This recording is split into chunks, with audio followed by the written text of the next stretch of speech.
आज हम भूगोल में मानचित्र वाचन इस विषय पर चर्चा करेंगे, जो हमने पहले भी कर लिया है। आज हम इस चीज का वापस रिवीजन करेंगे। मानचित्र वाचन आपके प्रश्न पत्रिका में प्रश्न क्रमांक 4ब में कुल अंक आपको 4 अंक के आते हैं, 4 मार्क्स के आते हैं। ये आपको मानचित्र अध्ययन के समय पे प्रश्नों के उत्तर 5 में से कोई भी 4 देने हैं और सभी के लिए, प्रत्येक के लिए 1 अंक है। आप जब भी प्रश्न पत्रिका में अगर मानचित्र वाचन आए तो प्रश्न अटेंड कीजिए और प्रश्न पत्र में एक मानचित्र पर आधारित 5 प्रश्न पूछे जाएंगे और उत्तर पत्रिका में किन्हीं 4 प्रश्नों के ही उत्तर आपको लिखने हैं। लेकिन आप सभी 5 प्रश्नों के उत्तर लिखिए। आसान से प्रश्न होते हैं। अगर हम मानचित्र को अच्छे से निरीक्षण करेंगे तो उन प्रश्नों के उत्तर दे सकते हैं। सही उत्तर लिखने के लिए दिए गए मानचित्र को अच्छी तरह से हम निरीक्षण करेंगे। आपको एग्जाम्पल के रूप में ऐसे मानचित्र दिए जाएंगे, इस पर आपको आधारित 5 प्रश्न पूछे जाएंगे, लेकिन आपको केवल 4 प्रश्नों के उत्तर, लेकिन आप 5 के ही लिखेंगे।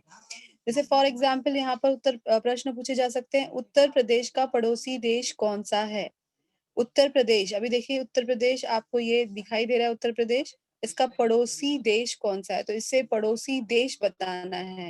राज्य आपके अंतर्गत है और पड़ोसी देश, देश अंतरराष्ट्रीय सीमा के बाद है। अंतरराष्ट्रीय सीमा लाल रेड कलर के लाइन में दिखाई गई है। अंतरराष्ट्रीय सीमा रेखा के बाहर आपको दिखाई देंगे। ये है आपका पड़ोसी देश नेपाल। उत्तर प्रदेश का पड़ोसी देश नेपाल है। इसी तरह प्रश्न क्रमांक 2, राजस्थान का पड़ोसी देश कौन सा है? अभी ये राजस्थान है, इसका पड़ोसी देश बताना है, तो ये लाल सीमा रेखा के बाहर ही होगा। आप देख सकते हैं ये पाकिस्तान राजस्थान का पड़ोसी देश है। महाराष्ट्र के पश्चिम में कौन सा समुद्र है? अब हम दिशा ध्यान देंगे दिशा पर।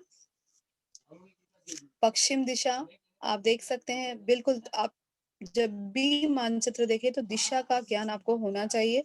आपको मानचित्र में अगर दिशा नहीं भी दिखाई गई है तो बिल्कुल एरो करके, जो ये दिशा होती है ये उत्तर की ओर दिशा होती है। ऊपर की जो दिशा होती है वो उत्तर होती है, नीचे की जो दिशा होती है वो उसका अपोजिट दक्षिण होती है। ये भाग जो होता है पूर्वी भाग होता है और ये भाग होता है पश्चिमी भाग। तो महाराष्ट्र के पश्चिम में, ये आपका महाराष्ट्र है, इसके पश्चिम में आप देख सकते हैं कौन सा समुद्र है? अरब सागर है। समुद्र का नाम बताना है आपको, तो नीले रंग में लिखा गया है, अरब सागर है। चौथा प्रश्न, भारत के भू सीमा से लगे देश कौन से हैं? अब भारत है, ये भारत के भू सीमा से लगे हुए देश आपके बांग्लादेश, ये भू सीमा से लगा हुआ नहीं है क्योंकि ये आपके बंगाल की खाड़ी से भी अटैच है। भू सीमा मतलब सिर्फ केवल भूमि सीमा, तो यहाँ पर पाकिस्तान आ जाएगा, पाकिस्तान आ जाएगा, अफगानिस्तान आ जाएगा, चीन आ जाएगा, नेपाल आ जाएगा, भूटान आ जाएगा। इस तरह से ये भारत के भू सीमा से लगे हुए देश है। देखिए दूसरा नेक्स्ट मानचित्र आपको ब्राजील का दिया गया है। ब्राजील के मानचित्र में आपको ऐसे ही दिया जा सकता है, पड़ोसी देश के रूप में पूछा जा सकता है। पड़ोसी देश में आप पूछा जा सकता है उत्तर में, ब्राजील के उत्तर में उत्तरी पड़ोसी देशों के नाम लिखो। उत्तर दिशा के पड़ोसी देशों के नाम आप देख सकते हैं। यहाँ पर उत्तर दिशा मैंने आपको बिल्कुल बताई, ऊपर की ओर है, दक्षिण दिशा नीचे की ओर है, ये है आपका पूर्वी दिशा और ये है पश्चिमी दिशा। तो इस तरह से ये जो है पूर्वी, ये उत्तरी इलाका है। तो उत्तर दिशा में पड़ोसी देश हमारे कौन कौन से हैं देख सकते हैं। ब्राजील के फ्रेंच गियाना, सूरीनाम, गुयाना, वेनेजुलिया और कोलंबिया। तो ये सभी उत्तर के पड़ोसी देश है। और उत्तर में आपको एक महासागर भी मिल जाता है, उत्तर अटलांटिक महासागर। तो उत्तरी अटलांटिक महासागर का नाम लिख सकते हैं। पश्चिमी ब्राजील के पश्चिम के पड़ोसी देश कौन से हैं देखेंगे। पेरू, कोलंबिया, पेराग्वे, ये पश्चिम के पड़ोसी, पश्चिम में जो ब्राजील के पड़ोसी देश हैं उनके नाम है। अब देखिए दक्षिण के पड़ोसी देशों के नाम लिख सकते हैं। दक्षिण में कौन से पड़ोसी देश हैं? ब्राजील के दक्षिण में है अर्जेंटीना, उरुग्वे, ये दक्षिण के पड़ोसी देश है। और पूर्व में कोई देश नहीं है, पूर्वी इलाके में आप देखोगे कोई देश नहीं है पूर्वी इलाके में। यहाँ पर आपको केवल दक्षिणी अटलांटिक महासागर या महासागर, अटलांटिक महासागर आप लिख सकते हैं। नेक्स्ट देखिए, नेक्स्ट मानचित्र प्रश्न क्रमांक 1, भारत में 6000 मीटर से अधिक ऊंचा भाग किस दिशा में है? तो आप इस बिल्कुल सूची में जाएंगे, सूची में जाएंगे आपको 6000 मीटर, देखिए 6000, 8000, 4500, 3000, 1000, 600, 200, 150, 0 समुद्री सतह तक चला गया। तो ये मीटर दर्शाता है, जितने जितने ऊपर गए हैं उतने अधिक ऊंचाई वाले मीटर का पैमाना है। आप देखोगे रंग छटाओं के माध्यम से दिखाया गया है। ऑरेंज कलर में आप देखेंगे 6000 दर्शाया गया, इसी तरह से ग्रीन कलर में आप शून्य वाला दिखाया गया, थोड़े हल्के ऑरेंज कलर में 3000, और गुलाबी रंगों में आप देखोगे 4500 ऊंचाई का पैमाना दिखाया गया है। तो 6000 मीटर से अधिक ऊंचा भाग आप देखेंगे, यही ऑरेंज कलर दिखाई दे रहा है। 6000 मीटर से किस दिशा में है? आप देखोगे थोड़ी सी दिशा, ये उत्तर दिशा है, ये जो भाग है उत्तर दिशा है, और ये जो भाग है पूर्व दिशा है। तो उत्तर और पूर्वोत्तर दिशा में 6000 मीटर का भाग स्थित है। प्रायद्वीप के दक्षिण की ओर बहने वाली नदी का नाम ढूंढना है आपको। दक्षिण की ओर बहने वाली नदी है पैनगंगा, आपको दिखाई दे रही होगी। इसको वैनगंगा भी कहा जाता है, पैनगंगा दिखाई दे रहा है लेकिन वैनगंगा कहा जाता है। ये दक्षिण की ओर बहने वाली नदी है। नेक्स्ट थर्ड क्वेश्चन, अरावली पर्वत से छोटा नागपुर पठार के बीच पड़ने वाले पठारों की सूची बनानी है। यहाँ पर अरावली पर्वत आप देख सकते हैं, अरावली पर्वत यहाँ पर है। अरावली पर्वत, अरावली पर्वत से यहाँ तक छोटा नागपुर तक, छोटा नागपुर तक आपको इनके बीच के पठारों के नाम बताने हैं। आप देख सकते हो मेवाड़ का पठार, मेवाड़ का पठार, मालवा का पठार, बुंदेलखंड का पठार और बाघेल खंड का पठार। इस तरह से आप उनके नाम लिख सकते हैं। प्रश्न क्रमांक 4, ब्रह्मपुत्र से निचले मैदानी प्रदेशों की सीमा किन पर्वतीय भागों से रेखांकित है? ब्रह्मपुत्र आप देख सकते हैं, आपको पता होना चाहिए ब्रह्मपुत्र यहीं से बहते हुए, यहाँ से बहते हुए यहाँ पर आ जाता है, और यही ब्रह्मपुत्र का इलाका है। तो ब्रह्मपुत्र के निचले मैदानी प्रदेशों की सीमा, ये कौन सा हिमालय है? पूर्वी हिमालय, पूर्वी हिमालय के पर्वतीय भागों से रेखांकित है। अभी ये हिमालय के पर्वतीय भागों से रेखांकित किया गया है। नेक्स्ट क्वेश्चन, नीलगिरी पर्वत का सापेक्ष स्थान बताइए। अब देखिए नीलगिरी पर्वत, नीलगिरी पर्वत आपको ये नजर आएगा। नीलगिरी पर्वत का सापेक्ष स्थान बताना है, कहाँ कौन सी जगह पर है। आप देखोगे ये पश्चिमी घाटी और पूर्वी घाटी के जहां पर मिलाप होता है, उसको बोलते हैं वलीनीकरण होता है, उस पर नीलगिरी पर्वत का सापेक्ष स्थान है। तो जहां पर पश्चिमी घाटी और पूर्वी घाटी का वलीनीकरण होता है, उस जगह, उस स्थान पर नीलगिरी पर्वत का सापेक्ष स्थान है। नेक्स्ट स्लाइड में देखेंगे हम, ये इसका निरीक्षण करना है हमें। तो अभी अगर पूछा जाए कि किस चीज का मानचित्र है, तो यहाँ पर नाम लिखा रहता है मानचित्र का, ब्राजील का प्राकृतिक मानचित्र है। जैसे सभी मानचित्रों में आप देख सकते हैं नाम लिखा रहेगा, भारत का प्राकृतिक, ब्राजील का राजनीतिक, इस तरह से भारत का राजनीतिक, ये मानचित्र के नाम है। तो ये ब्राजील का प्राकृतिक मानचित्र है। अब दूसरा क्या पूछा जा सकता है, अमेजन नदी की घाटी की ऊंचाई किस श्रेणी में आती है? अब अमेजन नदी है यहाँ पर, आप देखोगे हरे रंगों में दर्शाया गया है। तो इसकी ऊंचाई और कौन से श्रेणी में आती है, कितनी ऊंचाई है, तो हम सूची में बिल्कुल जाएंगे। यहाँ पर आप देखोगे, यहाँ पर हरे रंगों में यहाँ पर गाढ़े हरे रंगों में थोड़ा सा डार्क है, थोड़ा सा लाइट है, तो दोनों रंगों में दर्शाया गया है। तो आप देखोगे थोड़ा सा डार्क में 0 है और थोड़ा सा लाइट में 200 है।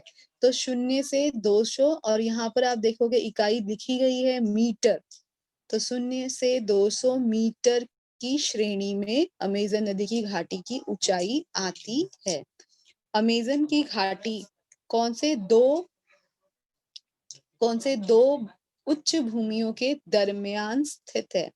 तो देखेंगे 2 उच्च भूमि नाम ही दिया गया है, एक उच्च भूमि ये है, एक उच्च भूमि ये है। अब एक पहली वाली उच्च भूमि का नाम है गुएना उच्च भूमि, दूसरी वाली उच्च भूमि का नाम है ब्राजील उच्च भूमि। तो हमें पूरे वाक्य में उत्तर देना होगा। अमेज़न की घाटी गुएना उच्च भूमि और ब्राजील उच्च भूमि के बीच में स्थित है। ये आपका अमेज़न की घाटी, अमेज़न की नदी के मैदान की जगह पर आपको अमेज़न नदी का घाटी भी नजर आएगी और यहाँ ये गुएना उच्च भूमि और ब्राजील की उच्च भूमि के दरमियान या बीच में स्थित है। 500 से 1000 मीटर की ऊंचाई वाले प्रदेश का हमें निरीक्षण करना है। पीले रंगों में जो दिखाई गई है इस भूमि का विस्तार का वर्णन दिशाओं के संदर्भ में करना है। 500 से 1000 आप देखोगे पीले रंगों में दर्शाया गया है, पीले रंगों में। और ये जो पीला रंग है ये ब्राजील की उच्च भूमि है, ये बता सकते हैं। पीले रंगों में तो हमें ब्राजील की उच्च भूमि ही दिखाई दे रही है। इसका विस्तार आप देखोगे कहाँ से कहाँ तक फैला हुआ है, आप देखोगे तो दिशा बतानी होगी आपको। एक तो दक्षिण पश्चिमी दिशा, दक्षिण आप देखोगे दक्षिण पश्चिमी दिशा और उत्तर पूर्वी दिशा में भी, उत्तर पूर्वी दिशा में, दक्षिण पूर्वी दिशा में भी तक फैला हुआ है यहाँ पर और उत्तर पूर्वी दिशा तक आपको ये विस्तार दिखाई देगा। तो दक्षिण पश्चिम से तथा उत्तर पूर्वी तक ये दिशा में ये ब्राजील की उच्च भूमि का विस्तार आपको नजर आएगा। अमेज़न नदी की घाटी के अतिरिक्त 200 मीटर से कम ऊंचाई वाले प्रदेश कहाँ हैं? अब इस प्रश्न का उत्तर में फिर से 200 मीटर आ गया तो हम देखेंगे मीटर में ये 200 मीटर है। 200 मीटर आप देखेंगे हरे रंगों में दर्शाया गया है। तो हरे रंग यहाँ पर भी है, हल्के हरे रंगों में तो हल्के हरे रंगों में आप देखोगे तो यहाँ पर पराना नदी और उरुग्वे नदी, यहीं पर उरुग्वे नदी भी है। उरुग्वे नदी और पराना नदी और उरुग्वे नदी, यहाँ पर उरुग्वे नदी है, पराना नदी है। इन घाटियों के भाग में आप देखोगे 200 से कम मीटर की ऊंचाई वाले प्रदेशों में ये आते हैं। अब देखेंगे नेक्स्ट, ब्राजील औसत वर्षा एवं तापमान, ये मानचित्र दर्शाता है ब्राजील का औसत वर्षा और तापमान ये दर्शाया गया है। अब देखेंगे तो प्रश्न कैसे पूछे जा सकते हैं। मानचित्र की समताप रेखाओं का विचार करके बताना है। ये जो रेखाएं गई हैं ये समताप रेखाएं हैं। ब्राजील की औसत तापमान की श्रेणी कितनी है? अब देखो ये जो रेखा गई है ये 18 अंश से शुरू होता है, सबसे कम 18 अंश से शुरू होता है, सबसे अधिक आप देखोगे 28 अंश तक चला जाता है, 28 अंश तक। तो आप लिखेंगे 18 अंश सेल्सियस से लेकर 28 अंश सेल्सियस के बीच में तापमान की श्रेणियों में ब्राजील का औसत तापमान 18 अंश से 28 अंश सेल्सियस के मध्य में इस श्रेणी में आता है। ब्राजील के किस भाग में आप देखोगे अधिक वर्षा हो रही है? तो ब्राजील के कौन से भाग में अधिक वर्षा हो रही है? तो हम देखेंगे ब्राजील, देखिए अमेज़न नदी के आसपास हमने पढ़ा ही हुआ है, अमेज़न नदी जहां पर है वहीं पर आप देखोगे अमेज़न के घने वन है और घने वन के कारण भी है और वहां पर वर्षा भी बहुत अधिक होती है। तो इस कारण आप बता सकते हो अमेज़न नदी का जो भाग है मैदानी भाग में वहां पर बहुत अधिक वर्षा होती है। ब्राजील के किन दिशाओं से हवाएं आती है? कौन सी दिशाओं से हवा आती है? आप देखोगे ये उत्तर पूर्व से दक्षिण पूर्व की हवाएं, ये उत्तर दिशा है और ये दक्षिण दिशा और ये पूर्व दिशा है। उत्तर पूर्व हवाएं आती हैं, दिशाओं से हवाएं आती हैं। अब नेक्स्ट देखेंगे, इस मानचित्र का वितरण दर्शाने के लिए कौन सी पद्धति का प्रयोग किया गया है? आप देखोगे वार्षिक औसत तापमान दर्शाने के लिए आप रंग छटाओं से माध्यम से दिखाया गया है, इसे हम समघन पद्धति कहते हैं। रंग छटाएं जो दिखा रही है, रंगों के माध्यम से दिखाया गया है, उसको समघन पद्धति कहते हैं। और जो औसत वर्षा है वो रेखाओं के अनुसार दर्शाई गई है, इसे क्षेत्रघन पद्धति का, इसके लिए क्षेत्रघन पद्धति का उपयोग किया गया है। औसत वर्षा दर्शाने के लिए देखो रंग दिखाए गए हैं औसत वर्षा के लिए, रंगों की तरह जो, तो ये क्षेत्रघन पद्धति है। और समघन पद्धति आप देखोगे ये जो रेखाएं दर्शाई गई हैं, जो रेखा दिखाई दे रही है, ये तापमान सेल्सियस में दिखाया गया है, ये समघन पद्धति है। ये रेखाओं को दिखाया गया है समघन पद्धति, और जो रंग छटाया माध्यम से दिखाया गया है वो है क्षेत्रघन पद्धति। तो औसत वर्षा दर्शाने के लिए क्षेत्रघन पद्धति, और यहाँ पर मौसम तापमान दर्शाने के लिए जो अंश में तापमान दिखाया गया है वो समघन पद्धति का, जो 9वीं कक्षा में आप पढ़ चुके थे। एक बिंदु पद्धति होती है, एक क्षेत्रघन पद्धति होती है और एक समघन पद्धति। 3 पद्धतियों का आप लोगों ने पहले भी 9वीं कक्षा में मानचित्र के पाठ में पढ़ चुके हैं, मानचित्र के अध्ययन में। तो उस समय भी हम मानचित्र का देखेंगे, 3 प्रकार से होता है, एक बिंदु पद्धति, एक क्षेत्रघन पद्धति और समघन पद्धति। तो ये जो रंग छटाएं दिखाई गई है वो क्षेत्रघन पद्धति का उपयोग किया गया है, और जो आप देखेंगे ये जो तापमान जो रेखाओं के अनुसार दर्शाया गया है, ये समघन पद्धति का प्रयोग किया गया है। नेक्स्ट, ये भारत का वार्षिक औसत वर्षा एवं तापमान ये मानचित्र दर्शाता है। प्रश्न पहला जैसे इसमें पूछा जा सकता है, 4000 मीटर से अधिक वर्षा वाले प्रदेश कौन से हैं? अब देखेंगे यहाँ पर वर्षा मिलीमीटर में दिखाए गए हैं, 500, 1000, 2000, 3000, 4000। अब रंगों में सबसे अधिक जो रंग है, जो सबसे डार्क कलर में, वो 4000 से मिलीमीटर के अधिक वर्षा वाले प्रदेशों का भाग दर्शाया गया है। अब देखेंगे तो सबसे अधिक यहाँ पर रंग दिखाई दे रहे हैं और यहाँ पर रंग दिखाई दे रहे हैं। तो हमें ये दिशा दिखानी है, कौन सा इलाका है? ये पश्चिमी तटीय प्रदेश का दक्षिणी भाग है। पश्चिमी तटीय प्रदेश का दक्षिणी भाग है, और भारत के उत्तर पूर्वी भाग में जो ये पूर्व भाग है, लेकिन थोड़ा सा उत्तर का भाग भी आ रहा है, उत्तर और पूर्वी भागों में 4000 मिलीमीटर से अधिक वर्षा वाला प्रदेश है। नेक्स्ट, न्यूनतम एवं अधिकतम तापमान वाले प्रदेश कौन से हैं? तो सबसे न्यूनतम मतलब सबसे कम तापमान आप देखोगे, सबसे कम तापमान आपको हिमालय का जो पर्वतीय प्रदेश है, न्यूनतम से सबसे कम, जहाँ पे बहुत ठंडा होता है, तो हिमालय के पर्वतीय प्रदेशों में सबसे न्यूनतम तापमान है। और भारत का जो थर का रेगिस्तान है, वहां पर सबसे अधिकतम तापमान आपको दिखाई देगा। यहाँ पर रेगिस्तान है, यहाँ पर सबसे अधिकतम तापमान का प्रदेश दिखाई देगा। नेक्स्ट, भारत में वृष्टि हेतु कौन सी हवाएं उत्तरदायी हैं? भारत में वृष्टि के हेतु कौन सी हवाएं उत्तरदायी हैं? वृष्टि मतलब वर्षा के हेतु, तो कौन सी हवाएं? ये जो हवाएं आती हैं, तो इन हवाओं का नाम है दक्षिण, ये कौन सी तरफ से बह रही है? दक्षिण, और पश्चिम की ओर चली आ रही, दक्षिण पश्चिमी मानसूनी हवाएं, ये दक्षिण और पश्चिम से आती हैं, इसलिए दक्षिण पश्चिमी मानसूनी हवाएं भारत में वृष्टि के लिए उत्तरदायी है। नेक्स्ट, ये भारत के प्रमुख वन प्रकार हैं, इनका मानचित्र दिया गया है। तो हिमाच्छादित प्रदेशों में, हिमाच्छादित प्रदेश जहाँ पे बर्फीले इलाका है, वहां पर कौन से प्रकार के वन पाए जाते हैं? आप देखोगे कौन से वन पाए जा रहे हैं? हिमालय के वन, यहाँ पर आपको नजर आएंगे हिमालय के वन, थोड़ा हरा रंग भी दिखाई दे रहा है, तो ये पर्णपाती वन भी दिखाई दे रहे हैं, और कुछ सदाबहार, यहाँ पर हिमालय का ये भी भाग है, तो सदाबहार वन भी दिखाई दे रहे हैं। और कहीं जगह पर तो हम लोगों को थोड़े से आपको ग्रे कलर में दिखाई दे रहे हैं, तो ये कटीले वन भी नजर आते हैं। तो पर्णपाती वन, सदाबहार वन, कटीले वन, कटीली झाड़ियां वाले वन पाए जाते हैं। और प्रमुख रूप से तटीय प्रदेशों में, तटीय प्रदेश ये है आपके भारत का, तटीय प्रदेशों की जो वनस्पतियां हैं, किस तटीय प्रदेश में पाई जाती हैं। तटीय वनस्पतियां किस तटीय प्रदेश में पाई जाती है? तटीय वनस्पतियां आपको अधिकतर देखिए तटीय वनस्पतियां समुद्र तटीय तट के वन यही है। तब तटीय वनस्पति है, ये नीले रंगों में दिखाया है, तो ये आप देखोगे नीला रंग इस तरफ है, तो हमें दिशा बतानी है।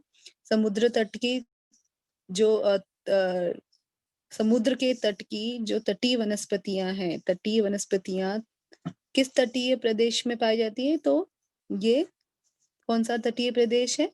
पूर्वी तटीय प्रदेश है। ये पश्चिमी तटीय प्रदेश में, इसमें नीला रंग आपको नजर नहीं आएगा, इसमें ब्लू कलर में आपको दिखाई देंगे तटीय वनस्पतियों को बताया गया। तो पूर्वीय तटीय प्रदेश में तटीय वनस्पतियां पाई जाती हैं।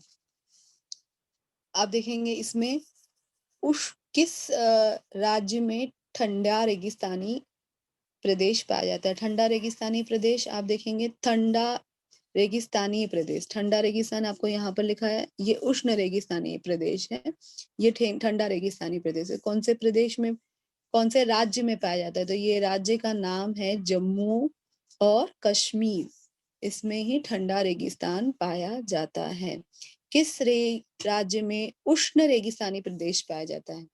उष्ण मतलब बहुत ज्यादा गर्मी है, यहाँ पर लिखा ही हुआ है उष्ण रेगिस्तानी प्रदेश, आपको ये दिखाई देगा कौन सा राज्य है ये है राजस्थान राज्य। तो राजस्थान में उष्ण रेगिस्तानी प्रदेश पाया जाता है। नेक्स्ट, ब्राजील वन एवं वन्य जीव के बारे में बताया गया है। ये मानचित्र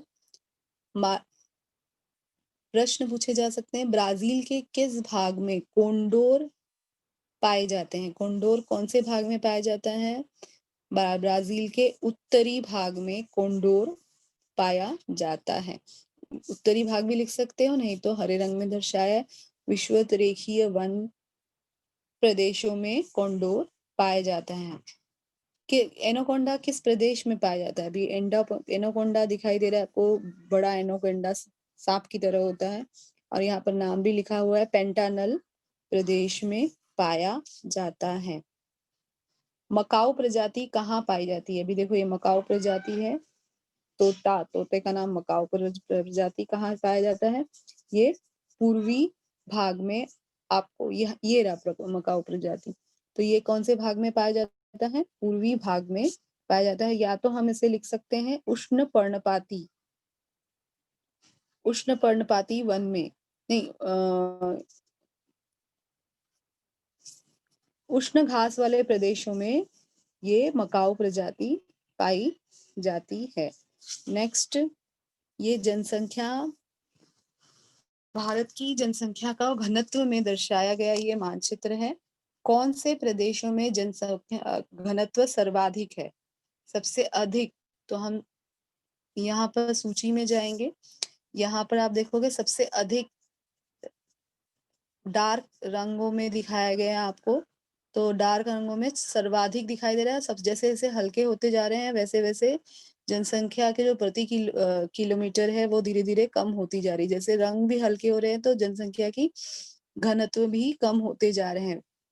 तो सबसे अधिक घनत्व वाला आप देखो डार्क ऑरेंज कलर में है, और ये डार्क ऑरेंज कलर एकदम दिखाई दे रहा है आपको। तो ये कौन कौन से है सबसे ज्यादा घनत्व वाला प्रदेश, सर्वाधिक कौन सा है? आप देख सकते हो, ये पंजाब, बिहार, उत्तर प्रदेश और गंगा के मैदानी प्रदेश। आप हरियाणा भी लिख सकते हो, पंजाब, उत्तर प्रदेश। तो ये सबसे अधिक जनसंख्या घनत्व वाले प्रदेश हैं। सबसे कम जनसंख्या घनत्व वाला प्रदेश कौन कौन सा है? सबसे कम है, आप देखोगे सबसे कम, 100 से भी कम हल्के रंगों में दिखाया गया है, मिजोरम, अरुणाचल प्रदेश, सिक्किम, ये सबसे कम जनसंख्या वाले घनत्व वाले राज्य हैं। नेक्स्ट, महाराष्ट्र की जनसंख्या घनत्व कितना है? महाराष्ट्र ये रहा, इसका जनसंख्या का घनत्व कितना है? तो ये हल्के ऑरेंज रंग में दिखाया गया है, तो ये कलर ये आ जाता है। सेकेंड लास्ट लाइन देख सकते हो, ये कितना है? 251 से 500 व्यक्ति प्रति वर्ग किलोमीटर। यहाँ पर प्रति वर्ग किलोमीटर इसके बाद लिखना आवश्यक है। पश्चिम बंगाल, अब पश्चिम बंगाल आप देखेंगे कहाँ पर आ गया, पश्चिम बंगाल ये रहा। पश्चिम बंगाल का जनसंख्या घनत्व कितना है? तो ये सबसे डार्क ऑरेंज कलर में है, तो 500 से अधिक जनसंख्या 500 से अधिक प्रति वर्ग किलोमीटर में पश्चिम बंगाल के जनसंख्या का घनत्व है। मणिपुर राज्य में जनसंख्या घनत्व कितना है? अब मणिपुर राज्य ये दिख रहा है, हल्के से ऑरेंज कलर में दिखाई दे रहा है आपको, तो ये यहाँ से ये सेकेंड वन, पहले से दूसरा, पहले बॉक्स है दूसरा बॉक्स, ये 101 से 250 व्यक्ति प्रति वर्ग किलोमीटर मणिपुर राज्य की जनसंख्या का घनत्व है। नेक्स्ट, ये मानचित्र हमें ब्राजील जनसंख्या घनत्व दिखाता है। इसमें प्रश्न पूछे जा सकते हैं, ब्राजील के किस भाग में जनसंख्या बड़े पैमाने पर केंद्रित दिखाई देती है? अब ब्राजील के कौन से भाग में? अब देखोगे ये जो हमारा है, ये है उत्तरी भाग, ये है दक्षिणी भाग, ये है पूर्वी भाग और ये है पश्चिमी भाग। तो सबसे अधिक जनसंख्या आप दिखेंगे सबसे बड़े पैमाने पर, आप देखोगे डार्क में दिखाया दे रहा है, यहाँ पर 300 से अधिक है और 151 से 300। तो कौन सी बड़े पैमाने पे कौन से भाग में आप देख सकते हैं, ये कौन सा भाग है? पूर्वी तट है। ब्राजील का जो पूर्वी तट है वहां पर रियो डी जेनेरो, वहां पर जनसंख्या का घनत्व सबसे अधिक दिखाई देगा। और दूसरी जगह साओ पाउलो, साओ पाउलो में भी जनसंख्या का घनत्व आपको बहुत अधिक नजर आ रहा है। तो इनके दोनों के नाम लिखने, रियो डी जेनेरो और साओ पाउलो में जनसंख्या घनत्व सबसे अधिक या बड़े पैमानों पे केंद्रित दिखाई देती है। ब्राजील के किस भाग में जनसंख्या कम है? अब ये ब्राजील का कौन सा भाग है जिसमें जनसंख्या कम है? आप देखोगे सबसे हल्का येलो कलर में है, तो कौन सा भाग है? यहाँ पर 50 से कम है, ये भाग है। तो ये भाग हमें पता ही है आप लोगों को, ये अमेजन नदी की घाटी का भाग है। तो लिखना है ब्राजील के उत्तरी भाग में अमेजन नदी की घाटी में जनसंख्या घनत्व बहुत ही कम है। अलागवास राज्य में जनसंख्या घनत्व कितना है? अलागवास कहाँ आ गया? अब देखेंगे, अलागवास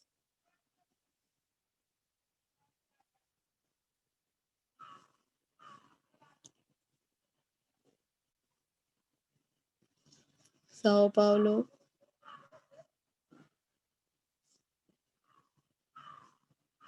मापा, अलागवास, ये देखो अलागवास में आपको जनसंख्या घनत्व, अलागवास राज्य का जनसंख्या घनत्व कितना है? तो अब देखोगे ऑरेंज कलर में दिखाई दे रहा है लेकिन थोड़ा सा गाढ़ा है। तो यहाँ पर हम देखेंगे ये थर्ड नंबर से ऊपर से थर्ड बॉक्स में 101 से 150 प्रति वर्ग किलोमीटर, व्यक्ति प्रति वर्ग किलोमीटर में अलागवास की जनसंख्या का घनत्व इस श्रेणी में आता है। अमापा, अमापा यहाँ पर आ गया, इसका जनसंख्या घनत्व कितना है? तो आप देखोगे सबसे हल्के ऑरेंज येलो कलर में है, तो 50 से कम लिखा गया है। तो हम लिखेंगे अमापा राज्य के जनसंख्या घनत्व 50 व्यक्ति प्रति वर्ग किलोमीटर से कम है। Rio de Janeiro, Rio de Janeiro राज्य के जनसंख्या घनत्व कितना है? तो रियो डी जेनेरो राज्य आपको ये नजर आ रहा है, यहाँ पर दिया है गाढ़े कलर में, ब्राउन कलर में। तो ये यहाँ पर आप तो 300 से अधिक व्यक्ति प्रति वर्ग किलोमीटर से अधिक में ये आता है। 300 व्यक्ति प्रति वर्ग किलोमीटर से अधिक रियो डी जेनेरो राज्य की जनसंख्या घनत्व है। नेक्स्ट, आकृति में, ये आकृति ब्राजील प्रमुख यातायात के मार्ग को दर्शाती है। आकृति में कौन कौन से परिवहन मार्ग आपको नजर आ रहे हैं? सबसे पहले तो सड़क मार्ग, दूसरा है हमें रेल मार्ग, लौह मार्ग को हम रेल मार्ग कहते हैं। फिर इसके अलावा हमें हवाई मार्ग, क्योंकि हवाई अड्डे दिखाया गया है तो हवाई मार्ग, और हमें जल मार्ग भी नजर आ रहे हैं। तो सड़क मार्ग, रेल मार्ग, हवाई मार्ग और जल मार्ग ये आकृति में परिवहन मार्ग दिखाई दे रहे हैं। नेक्स्ट, स्पष्ट रूप से दिखाई देने वाला महामार्ग कौन सा है? सबसे स्पष्ट रूप से दिखाई देने वाला आप देखोगे डार्क में आपको दिखाई दे रहा है, प्रमुख सड़क मार्ग जो दिखाई दे रहा है वो सबसे स्पष्ट दिखाई दे रहा है। उस मार्ग का, महामार्ग का नाम कौन सा है? नाम क्या है? ट्रांस अमेजोनियन, ट्रांस अमेजोनियन मार्ग है इसका नाम। और ये किन स्थानों को जोड़ता है? ट्रांस अमेजोनियन मार्ग कौन कौन से स्थानों को जोड़ता है? यहाँ पर सेराडो, डिविसर, पोर्टोवेलो, ब्राजीलिया। आप देखोगे सेराडो, डिविसर, पोर्टोवेलो, ब्राजीलिया ये ट्रांस अमेजोनियन मार्ग इन सभी स्थानों को जोड़ता है। रेल मार्ग का विकास मुख्यतः किन भागों में हुआ है? आप देखोगे रेल मार्ग का विकास किन भागों में हुआ है, इसका क्या कारण है? तो रेल मार्ग आप देखोगे तो ये कौन से भाग में हुआ है, तो हमें फिर से दिशा ही बतानी होगी। मुख्यतः आप देखोगे एक तो रेल मार्ग आप तो देख रहे हैं पूर्वी इलाकों में दिखाई दे रहा है, दक्षिणी इलाकों में रेल मार्ग की लाइन, यहाँ पर तो हमें रेल मार्ग दिखाई नहीं दे रहा है, रेल मार्ग यहाँ पर ही हमें नजर आ रहे हैं। तो ये दक्षिण और पूर्वी भाग में रेल मार्ग का बहुत विकास हुआ है, मुख्य रूप से इन्हीं भागों में विकास हुआ है। क्यों? इसका कारण ये है कि ये यहाँ पर एक तो समतल इलाका है और तटीय प्रदेश भी है, और इस कारण यहाँ पर जनसंख्या भी अधिक है और उद्योग धंधे भी अधिक है। इस जनसंख्या अधिक होने के कारण ही और उद्योग धंधे अधिक होने के कारण ही यहाँ पर घना जाल आपको रेल मार्ग का नजर आएगा।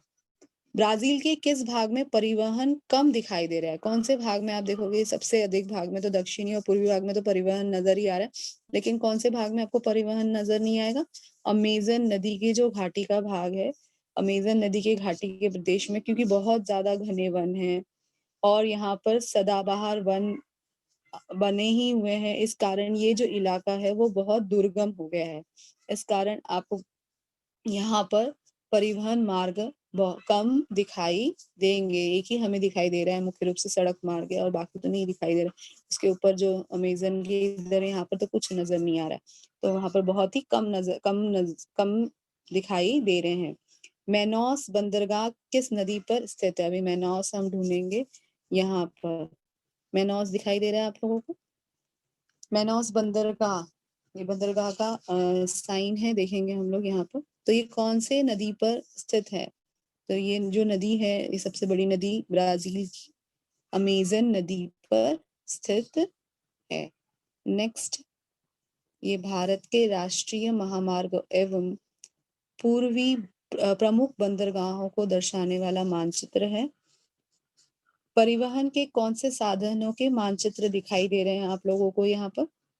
एक तो हमें दिखाई दे रहा है महामार्ग मतलब सड़क मार्ग दिखाई दे रहा है, इसके अलावा बंदरगाह, जल मार्ग भी नजर आ रहे हैं, इसके अलावा सड़क मार्ग है, जल मार्ग है, इसके बाद हम यहाँ पर हमें राष्ट्रीय महामार्ग, ये मतलब सड़क मार्ग, जल मार्ग और हवाई मार्ग भी आपको नजर आएंगे। हवाई मार्ग और रेल मार्ग भी नजर आएंगे। रेल मार्ग, हवाई मार्ग, सड़क मार्ग और जल मार्ग सभी दिखाई दे रहे हैं। पश्चिम तटीय प्रदेशों में बंदरगाहों के नाम लिखना है। ये पश्चिम तटीय प्रदेश है और ये पूर्वी तटीय प्रदेश है। तो पश्चिम तटीय प्रदेश के बंदरगाहों के नाम बताना है आपको। तो सबसे मुख्य रूप से बंदरगाह आपको देखो, प्रमुख बंदरगाह आपको नजर आएंगे, इस तरह से हमें इंडिकेट किया हुआ है, इस तरह से। तो यहाँ पर एक मुंबई दिखाई दे रहा है, दूसरा कोच्चि दिखाई दे रहा है यहाँ पर मुख्य जो बंदरगाह है, और इसके बाद पश्चिमी तटीय प्रदेश में ये भी आता है।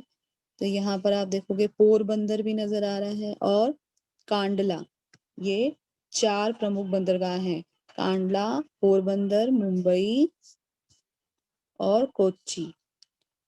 पूर्वी तटीय प्रदेश के बंदरगाहों के नाम लिखना है हम लोगों को। यहाँ पर पूर्वी तटीय प्रदेश के बंदरगाह है कोलकाता, विशाखापट्टनम और चेन्नई। कोलकाता, विशाखापट्टनम और चेन्नई ये पूर्वीय तट के महत्वपूर्ण बंदरगाहों के नाम हैं। नेक्स्ट, उत्तर दक्षिण महामार्ग पर स्थित किन्हीं दो महत्वपूर्ण स्थानों के नाम बताना है। ये उत्तर से दक्षिण का महामार्ग गुजरा हुआ है, यही उत्तर दक्षिण महामार्ग है। आपको गुलाबी रेखा में दिखाई दे रही है, गुलाबी। इसमें हमें इस महामार्ग में से प्रमुख महत्वपूर्ण स्थानों के नाम बताने हैं। सबसे पहला महत्वपूर्ण स्थान दिल्ली। अब दक्षिण में चले जाएंगे तो सबसे महत्वपूर्ण स्थान आपको बेंगलुरु, दिल्ली और बेंगलुरु ये महत्वपूर्ण स्थान के नाम हैं जो उत्तर दक्षिणी महामार्ग में आते हैं। नेक्स्ट,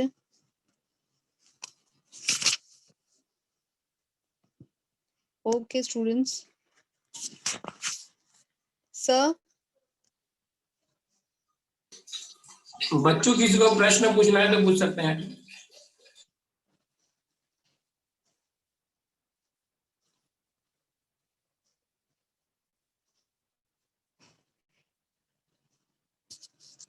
हाथ उठाइए किसी को प्रश्न पूछना है तो।